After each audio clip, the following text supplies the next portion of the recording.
So welcome back, everyone, to the Intent Builder podcast. We have a very special episode today. I actually got put in touch with the man, the myth, the legend, Professor Charlie, through one of my friends. So I'll let you introduce yourself. I'm Charlie. Been in the game a little over a decade. A lot of folks know me from Disruptor School or such places as the internet. And our mutual friend Albert was actually in this room maybe a month ago. We were hanging out and we got put together here, and I'm stoked to chat about some stuff. Done a little over $1 billion in revenue from Facebook ads driven. Been in the game basically since the beginning. I was spending $1 million a day before there was a pixel. And I will say very easily that I don't think it has not been this easy to operate Facebook and make money since the day I started. And I will say that confidently with just all of the enthusiasm in the world. So if you don't necessarily feel that way, let's change that, because you absolutely deserve to be successful. And if you don't feel like you're there, it's just a few things we got to change. And I'm stoked to make that easy for everybody to get to. That's a very strong intro. I think couldn't be of a better hook to start this this podcast with. So with that said, a lot of you watching this video might be familiar with my channel or potentially Charlie's. If you're familiar with Charlie, you already know about the 3-2-2 method. I've recently started talking about it. We started implementing it thanks to Albert actually earlier this year. And it's been working great. Honestly, it's been working amazingly well. And I'd love for you to touch briefly on how long have you been doing it? Yeah, I came up with the 3-2-2 method several years ago. So originally it stemmed from me working with Facebook to help put together dynamic creative. So I was in the introductory tests for the dynamic creative ad products. And the 3-2-2 method comes out of how to leverage the scientific method as well as a machine learning environment to answer very specific questions with a binary pass or fail. It's really where it all comes from. A computer scientist, basically, and a data analytics person moving into machine learning to make money. That's where it really comes from. So I've been using it for about that long, and I can confidently say that over the last 2 years total, I don't think I have managed a single ad account where that wasn't the absolute beginning, first step number one to anything that was done inside of that ad account. And I don't have a single ad account that I've touched in over 2 years where that isn't being used at all. So it is the single simplest, most basic building block of any ad account that I've been operating for multiple years now. Interesting. And the comment that I get the most often is we work with a lot of fashion brands. And I think also a big part of my audience is fashion brand owners. And a lot of the time they're asking me like, I don't have a USP. I don't have this crazy mechanism. So we'll go and broad work for me. And I know you have a fashion store actually, Charlie. So I'd be curious for you to, how does that structure work for a fashion brand? Yeah. I would ask anybody, do they have enough money to confidently misuse a product that they're spending a lot on? Folks say, well, I don't know, I have a very niche product. So what I want to do is pay extra so that the vast majority of people who want to see my content won't see it. That's the strategy if you're not using broad. Let's say you're using a lookalike. Let's say it's a 1% lookalike. That's a 99% exclusion. They say, well, but the 1% lookalike is based off of Facebook's data, my buyer's information. So let me ask you a question. Do you trust Facebook's data? Do you have a super high confidence that they know exactly what they're doing and they're targeting all the right people at all the right time and the attribution's 100%? Because if so, okay. Yeah. I haven't had somebody say yes to that in years. So they say, oh, but we use interest groups. Okay. Do you know how an interest group works? Most of the time, the answer is, well, people want to buy something in that, or they're interested in that. Or no, that's not true. Interest groups were developed by Facebook about a decade ago as their alternative to affinity audiences to get Google advertisers to feel comfortable using the Facebook platform. The interest group tech team at Facebook was disbanded about 5 years ago. There's not a developer like working on interest groups. It's a dive mode access to the internet. Now, 1/3 of the people in an interest group, back when it was being managed, 1 out of 3 people in an interest group were there just by mistake. So it's not perfect.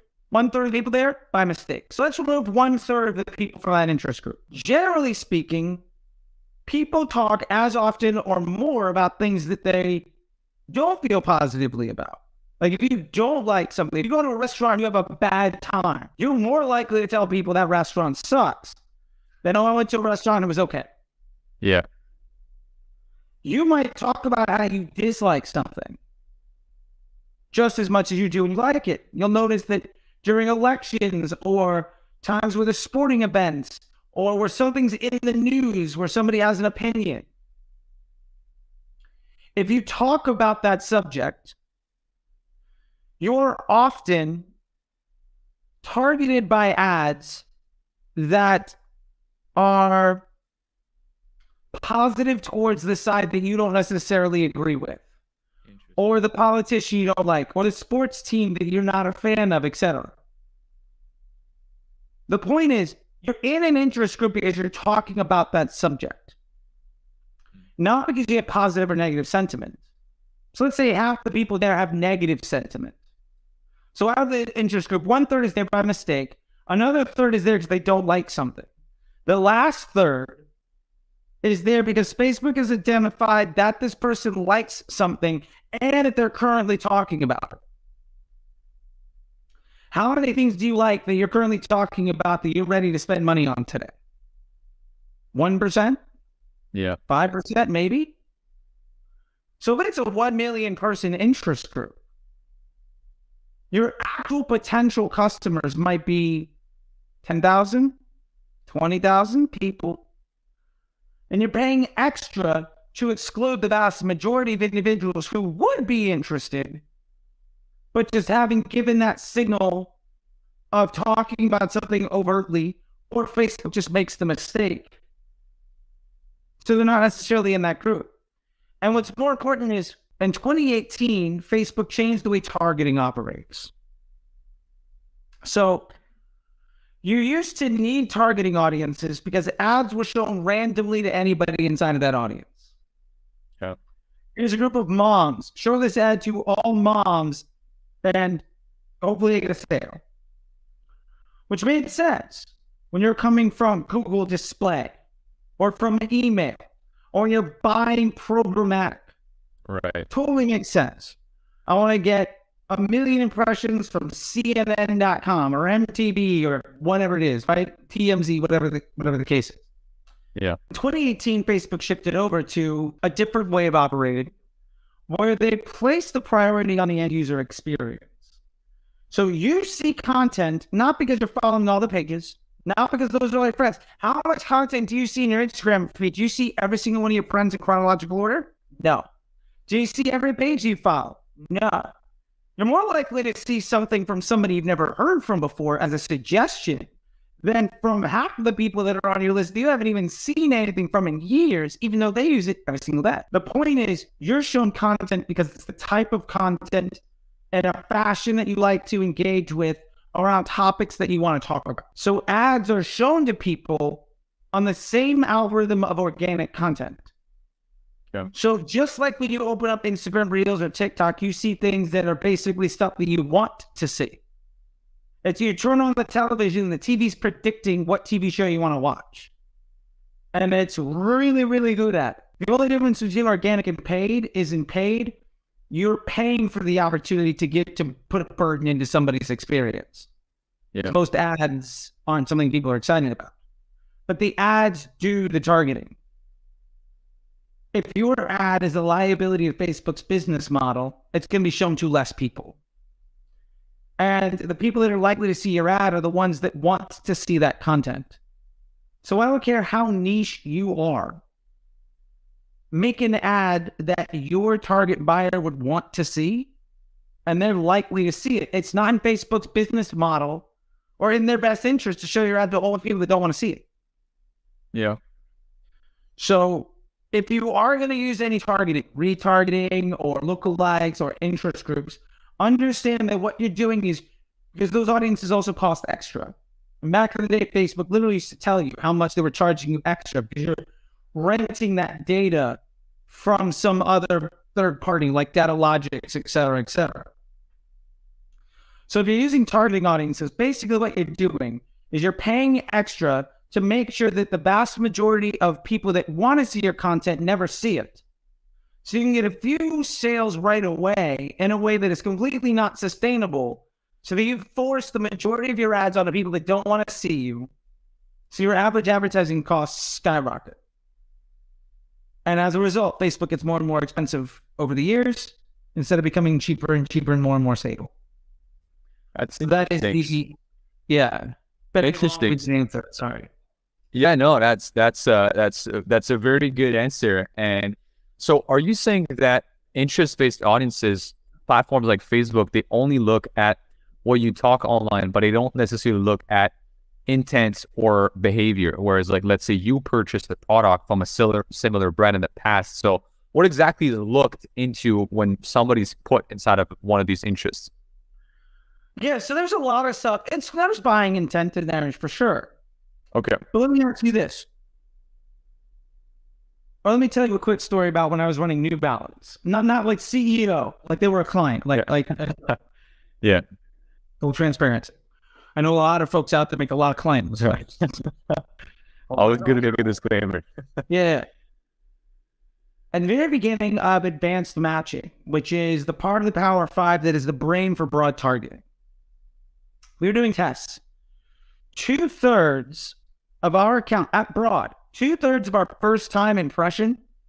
Now there's like a first time impression ratio. Yeah. And other like nonsense metrics that people say is important because they're not actually good at their job.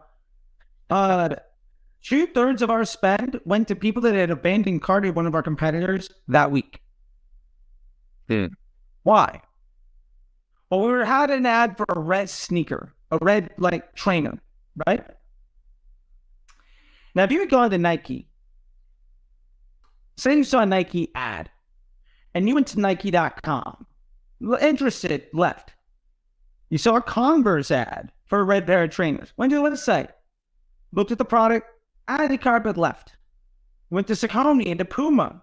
Same thing. Facebook is saying, you're interested in this content. You're clicking on these ads. You're spending time on this website. You're filing these events that are in a sales funnel. Where's somebody else that's optimizing towards this sales funnel, this content that you haven't said no to yet? Clearly you want it, but we haven't shown you the right thing.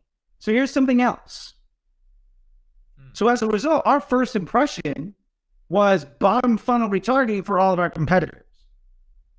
Okay. That happens every single day. Yeah.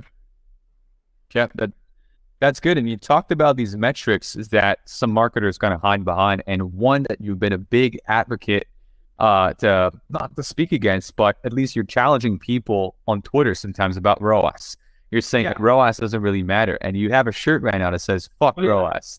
So absolutely. Very nice shirt. Thank you. So that's the merch store. Yeah. There you go. And walk us through, why do you not look at ROAS, and what instead perhaps should people look into? Okay, well, let's try this. Let me ask you a couple of questions, and let's just take the journey. Go for it. What is ROAS? Return on ad spend. So it's your purchase conversion value divided by your amount spent. Okay, today. For the sales that are attributed. Correct. Based on the revenue that's tracked. Exactly. On that ad. Or in that campaign. Yeah. Sure. Okay. Or on that day. Roughly. Okay. How many sales do you think that Facebook gets taken credit for, or also being taken credit for by other channels? There's a clear, just by using, let's say, triple wall, you can see some overlap. Some overlap. Got it. Okay. That overlap. Okay. So we have some overlap. Second, Do you think that anybody buys on the first time they ever see an ad? It's unlikely.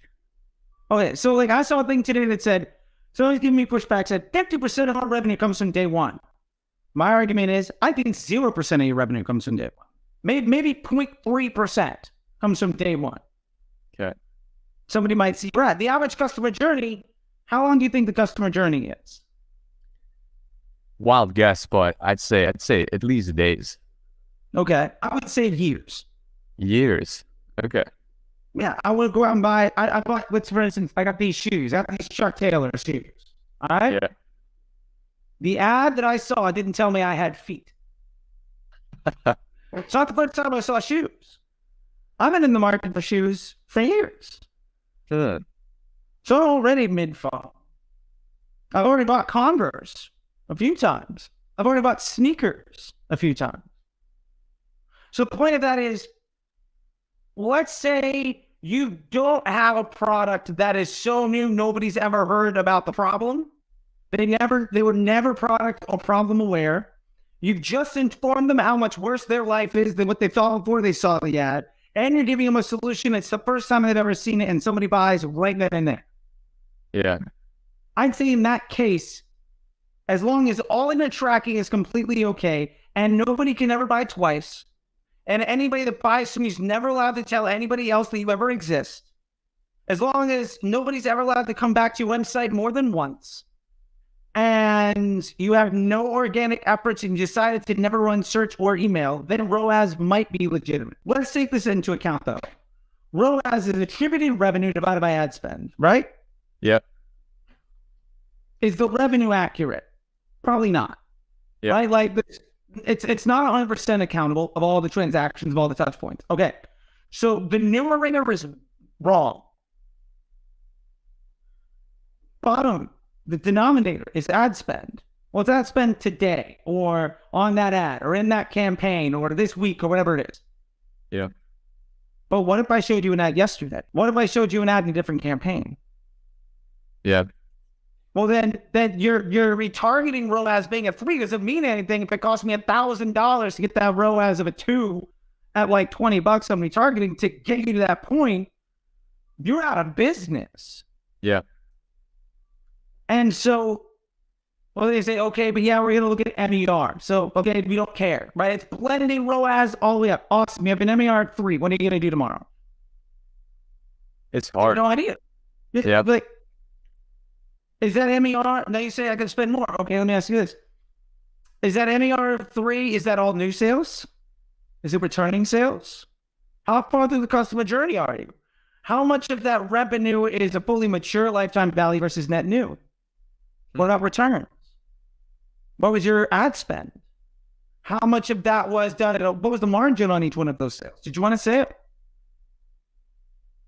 Every day, the answers to those questions are going to be different. And more importantly, none of the answers to those questions are going to tell you what to do on any given platform. So my point is, ROAS is a fraction where the numerator is wrong or inaccurate.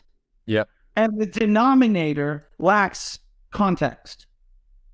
Sure. And I would say data is only as valuable as it is actionable.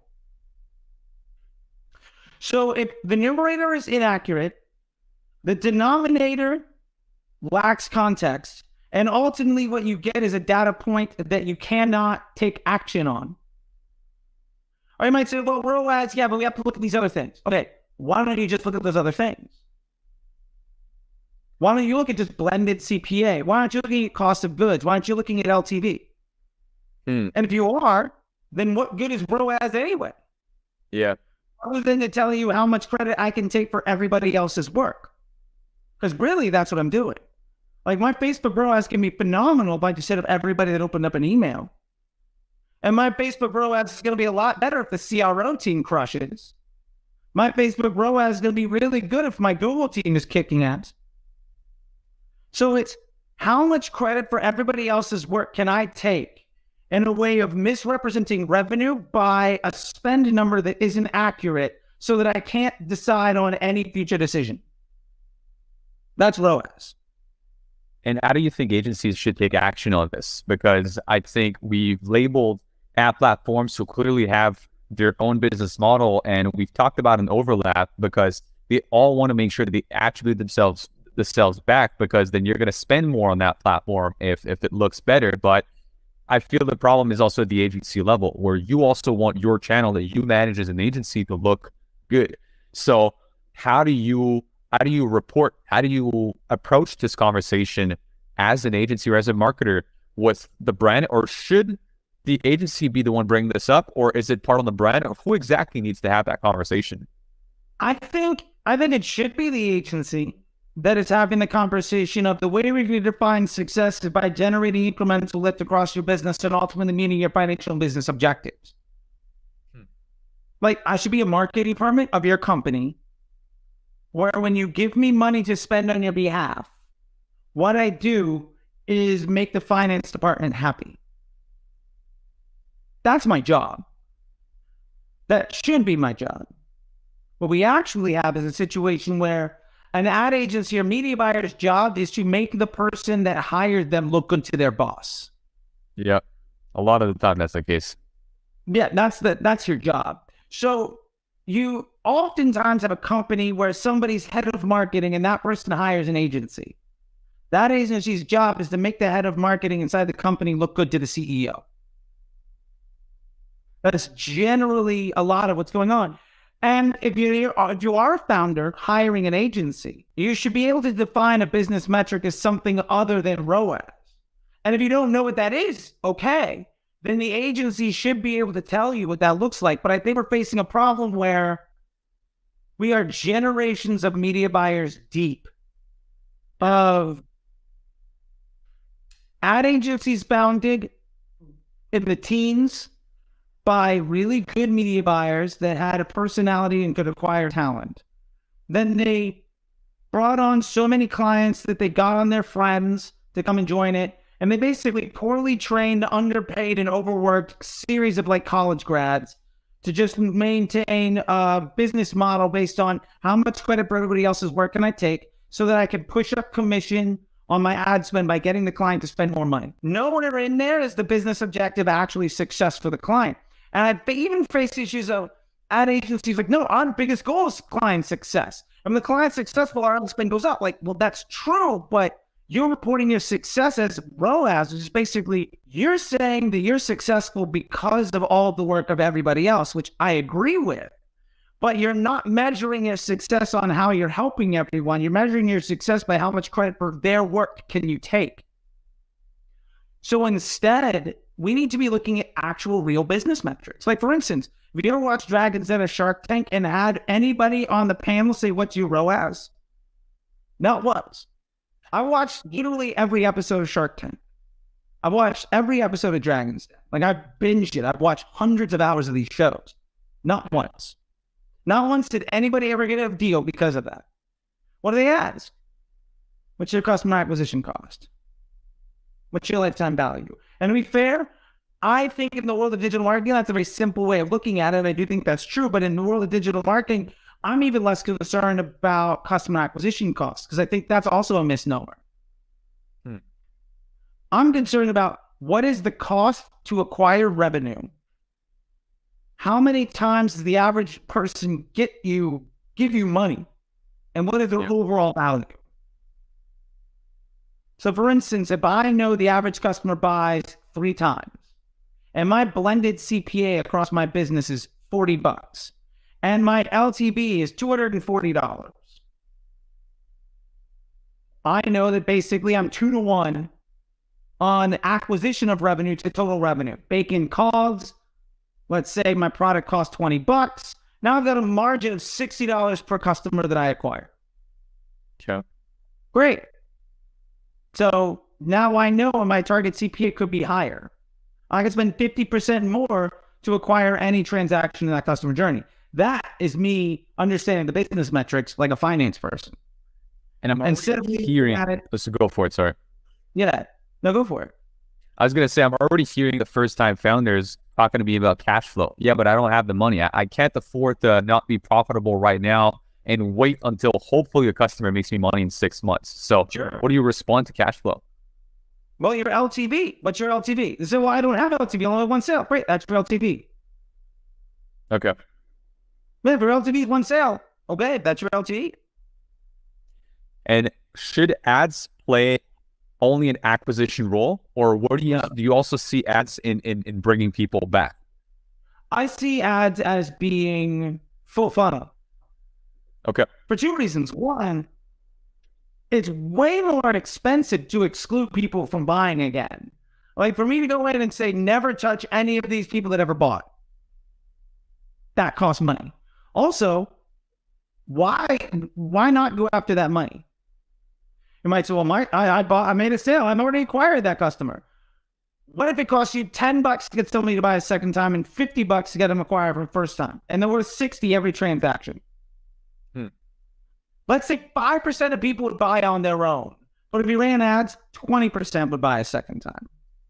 Which one of those is better for cash flow? Getting people to buy a second time.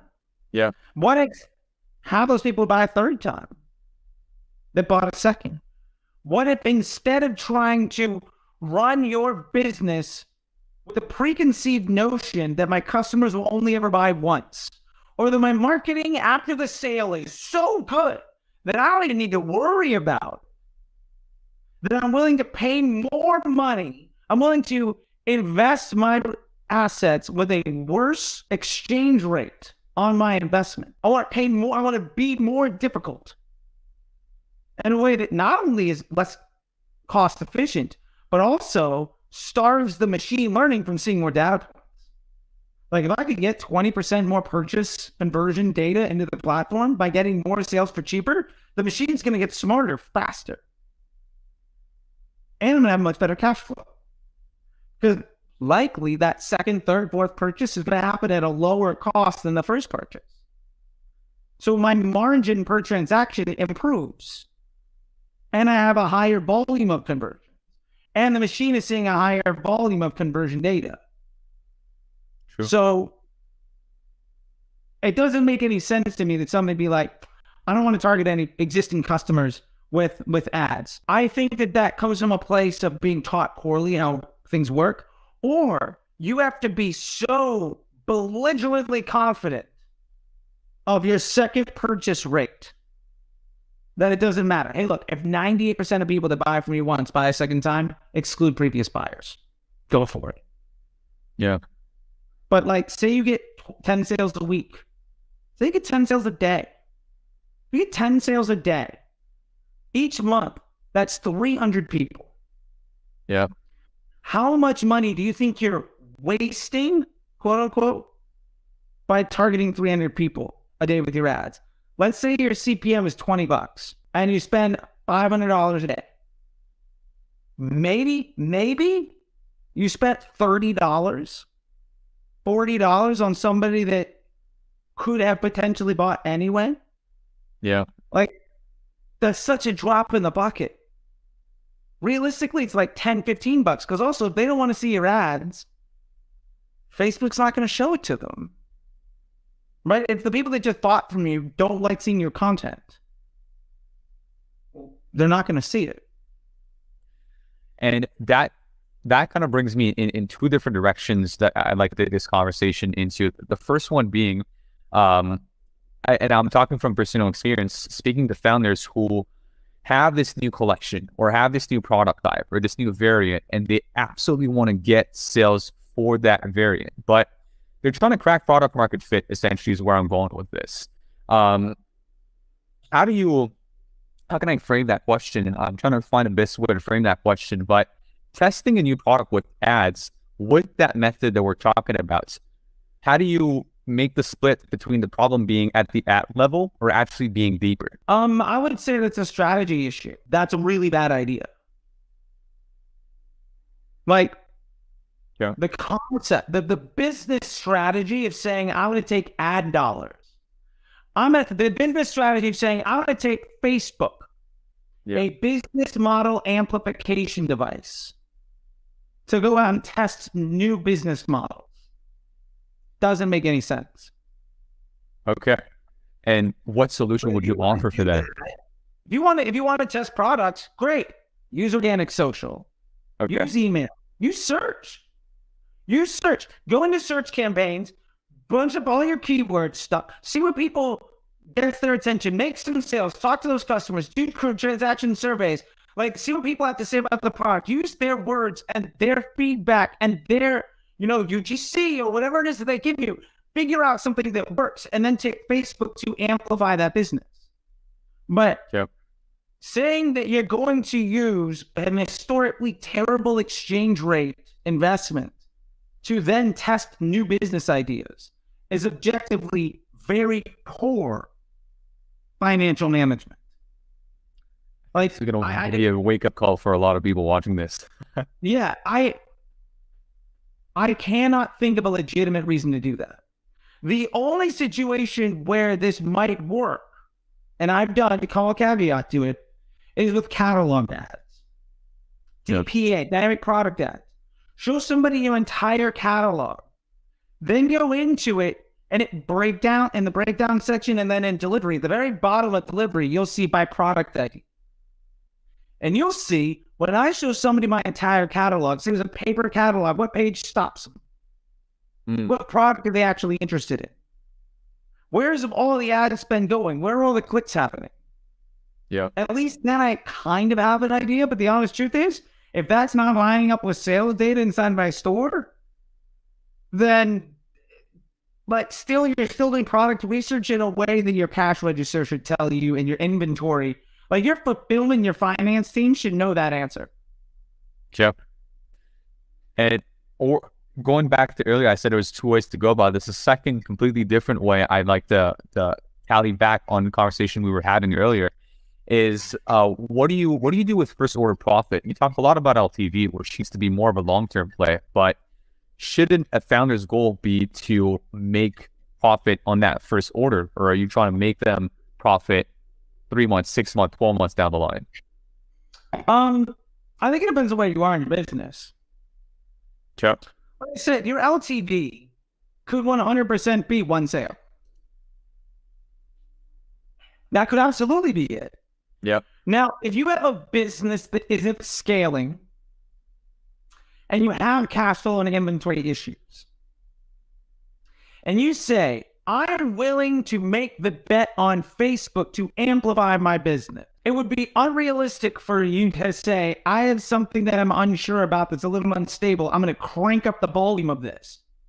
Yeah. And you have confidence that the outcome is going to be something that's net positive for you. Yeah. Taking a big bet. Yeah. Running Facebook ads, it's not step one. Running Facebook ads is, I know something that works. What I'm going to do is bring this to the masses. You say, I'm willing to take that bet because I've got money in the bank that I'm willing to invest in seeing if this works. Sure. So either you're willing to take the risk or you invest into, as you said earlier, organic search, etc. to first validate your hypothesis. Yeah. Like, think of it like this. In the ideal situation, you pay for your Facebook ads out of the profit margin of your business. Yep. Simple. And if you don't have a profit margin in your business, you pay for Facebook ads as an investment in your future. Now, investments very rarely are profitable on day one. Indeed. Compound interest. So, yeah. If you were to go to a business, if you were to go to a bank and get a business loan and said, I'm going to be profitable in 30 days, you're going to get laughed out of the bank. Yeah. There's literally no difference. So don't spend money you can't afford to lose. Spend that money on something that you already know how to win at, or have the ability to lose for long enough to figure it out. Otherwise, you're just pulling lottery tickets, and when you fail, it'll be your fault. That makes sense. And what are your thoughts on these obviously right now it's kind of gone down a little bit, but I still often see questions in the comments or calls being booked with drop shippers or people who are kind of the fast money, the fast turnaround, low LTV, and their whole business model revolves around making money today and making ads work at all costs. What do you think about such a business model? What do you think about the longevity of such a business? I think you can have a great business doing that. I think you just have to run it like a business. I've done a lot of drop shipping stuff. You can't, the thing is, having a product is very different than having a brand. You are drop shipping, that's fine. But drop ship a product where you can vertically integrate the next product. Okay. So like I did a store once like Squishy Cats. I was like a Squishy Cat cell phone case, and then a Squishy Cat like phone thing. I put a Squishy Cat like, you know, like thing on your desk. The point is, if you bought one, I could use my email to make the second sale on a different product. And I could use that revenue to ultimately build a brand. There's nothing wrong with drop shipping, but drop shipping a single product in a way where you're not able to leverage your CRM list or vertically integrate your customer base is stupid. Okay. Like I'll just say that. It's an absolute waste. And again, it's one of those things like when you fail, it will be your fault. And I think my biggest problem is that most people haven't been taught that. Yeah. Which is one of the reasons why I make content every single day. It's a good one. And talking about that, if you had kind of one main lesson from this talk that we've had together, just from your years also in this sphere, what would it be for a first-time founder building an e-commerce brand? What would it be? I would say, like, if I could break it down, there are three things I would love everybody to walk away with, and this is the lesson. Number one, know your numbers. Most importantly, and again, let's if you're running on Facebook, so let's focus on this. Know your numbers. Yeah. What numbers actually matter? Lifetime value, cost of goods, cost for the acquisition of a transaction, and average transactions for a customer journey. Know those four numbers. Yeah. My customers were $200. They buy twice. Average, sales cost about $40. My COGS is 10. Awesome. I know my profit margin per customer journey. Great. So now I know every time I get a new customer how much they're worth. Maybe it's one sale. Okay. Number two is understand how your business makes money. So many people don't know the answer to that, which is terrifying. But they say, well, I run ads to make money. Like, well, you run ads to make sales, but maybe that makes you money, maybe it doesn't. Like, what is the core of how your brand works? How do you fit into the marketplace? What do customers think about your product? Why are they buying from you versus somebody else? How does your system operate? I run Facebook, I run search, I run email. 10% of my customers come back again and 2% return. Okay, that's a much better answer than I run Facebook ads. Yeah. Right? Know how you make money. And the third thing I would say is prioritize.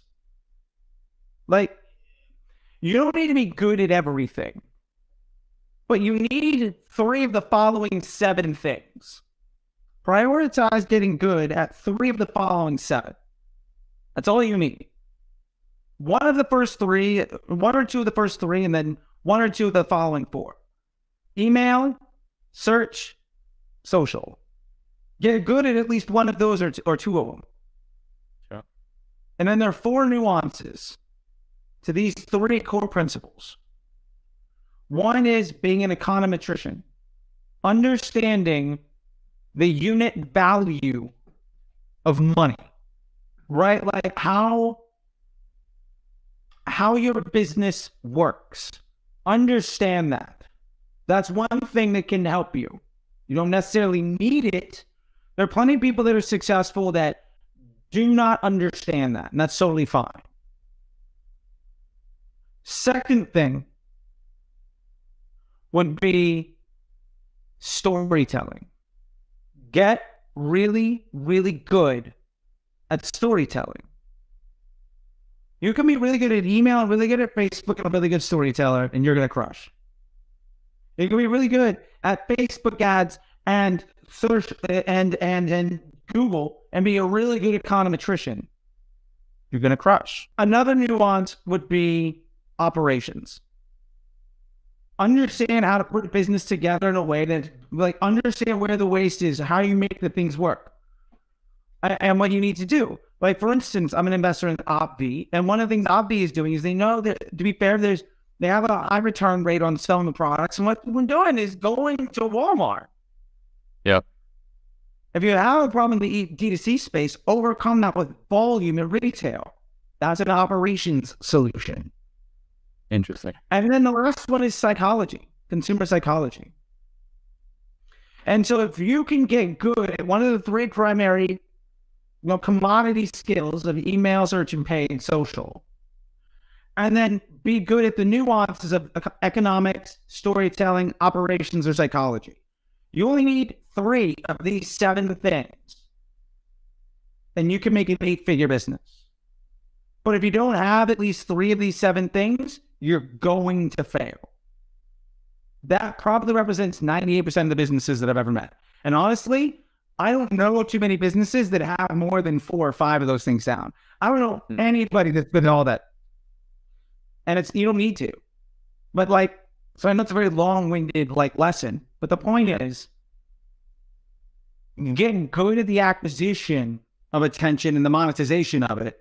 And then economics, storytelling, operations, psychology is what happens when you have a customer and when you have cash flow. Figure any of those things out and you're gold. Otherwise, you're immediately replaceable and ultimately a liability to the bank. That's amazing. Thank you so much for this time today. If people want to find you on social, where can they follow your journey and learn more from you, man? Yeah, you can find me at CT The Disruptor or go to Disruptor School or at Disruptor School. I'm on Instagram, I'm on TikTok, I'm on LinkedIn, I'm on Twitter. I got YouTube channels. I got multiple channels on all of those different things. Find me in any one of those places and please feel free to ask me questions. And you can go to Disruptor School. I've got the Disruptor School program, which is a nice little community. I got the Facebook Ads MBA program, which is a really high-end thing. And my biggest focus is I've been in the game for a decade. I've done over 10 figures in revenue for other brands. I'm currently about to join my 6th brand in the last 5 years that I've done it 5 times. Hopefully it's been over 6, where I've taken it from a 6 or 7 figure business to come to an 8 or 9 figure exit. I've done that 5 times in the last 5 years. I'm about to add my 6th. There's a process to this.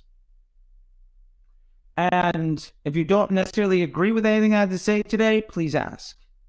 If somebody that you listen to disagrees with something that I said today and you challenge them on and they don't have a good answer, that's a red flag. And if they insist that things like ROAS matters, fire them immediately. Because what they're doing is ultimately setting you up for failure. And it might either be they don't know any better. Yeah. Which is a problem. They just don't know any better, in which case you shouldn't trust them with your money because you're more advanced than they are. Or B, they do know better and they're lying to you anyway. In which case, they're assholes that aren't going to help you. Yeah. So that's my opinion, for what it's worth.